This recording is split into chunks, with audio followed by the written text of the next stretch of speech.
Your Excellency Abdullah Shahid, President of the 76th United Nations General Assembly, Your Excellency Secretary General Antonio Guterres, Your Excellency President Moon Jae-in, and distinguished leaders from around the world, it is an honor to be here today, where BTS appointed as special presidential envoys of the Republic of Korea. We're here today to share the stories of our future generation. Before we came here, we asked the young people in their teens and 20s around the world about their past 2 years and about the world they find themselves in today. Jin will share some of the answers we received. Yes, should we take a look? You can feel the good vibes from just looking at these. There were times during the past 2 years when I too felt bewildered and troubled. But still here, we have people who cry out, let's live on, let's make the best of this moment. Because we can't stand still when we are in the ideal time of our lives to take on new challenges. It wasn't as if we could blame anyone, and you must have felt the frustration. Here I'm the same as I was yesterday, but the world changed like we were transported in a flash to a parallel world.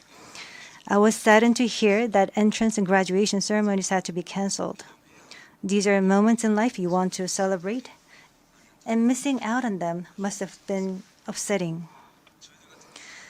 We were heartbroken when our long-planned concert tours were canceled. And for a while, we yearned for the moments we wanted to make complete.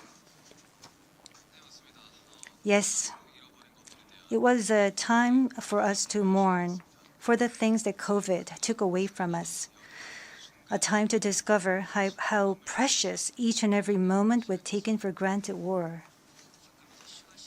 Suga mentioned the precious things we'd taken for granted, and lots of people answered our question by sharing pictures of their precious moments. Many people showed how they share their moments with nature. I think during these 2 years, they found dear the time they experienced and care for nature. Yes, but maybe because we feel an encroaching sense of dread that our time on this earth is limited, we just talked about the things we mourn, and I shudder to think about mourning for the earth. Everyone agrees that climate change is an important problem, but talking about what the best solution might be, that's not easy. It's a topic that's tough to make conclusions about. Yes, it is a tough discussion, but I learned while preparing for today that there are many young people who have an interest in environmental issues and choose it as their field of study. The future is unexplored territory, and that's where we, more than anyone, will spend our time. So these young people were searching for the answers to the question of how we must live that future. So I hope we don't just consider the future as grim darkness. We have people who are concerned for the world and searching for the answers. There are still many pages left in the story about us, and I thought we shouldn't talk like the ending's already been written.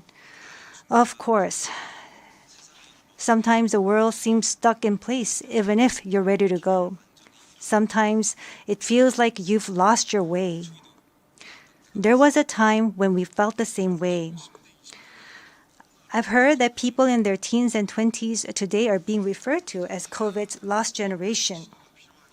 That they've lost their way at a time when they need the most diverse opportunities and must try new things. But I think it's a stretch to say they're lost just because the paths they tread can't be seen by grown-up eyes. Yes, take a look at these pictures. Here we have many who are trying hard to continue their friendships online in new ways, start learning new things, live healthier lives. I'm sorry, excuse me. 네, 새롭게 공부를 시작하고 더 Yes, these kids are trying to learn new things and trying to figure new things out. They don't look lost. They look like they are finding new courage and taking on new challenges. I think that's why instead of the lost generation, a more appropriate name would be the welcome generation. Because instead of fearing change, this generation says welcome and keeps forging ahead. That's right. If we believe in possibilities and hope, even when the unexpected happens, we will not lose our way but discover new ones. There will be choices we make that may not be perfect, but that does not mean there will be nothing we can do.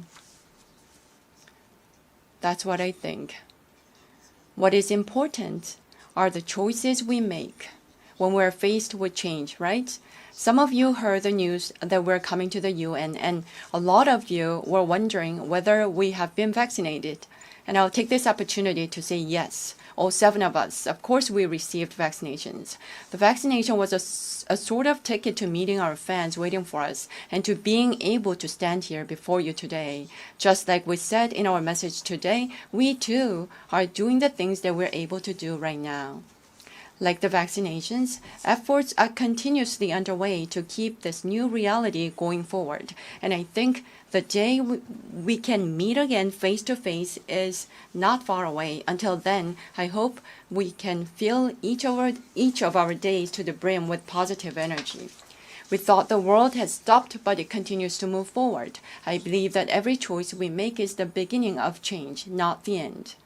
I hope that in this nascent new world, we can all say to each other, welcome. And now, as we look forward to this future, the permission to dance is our message of welcome that we want to share with everyone today.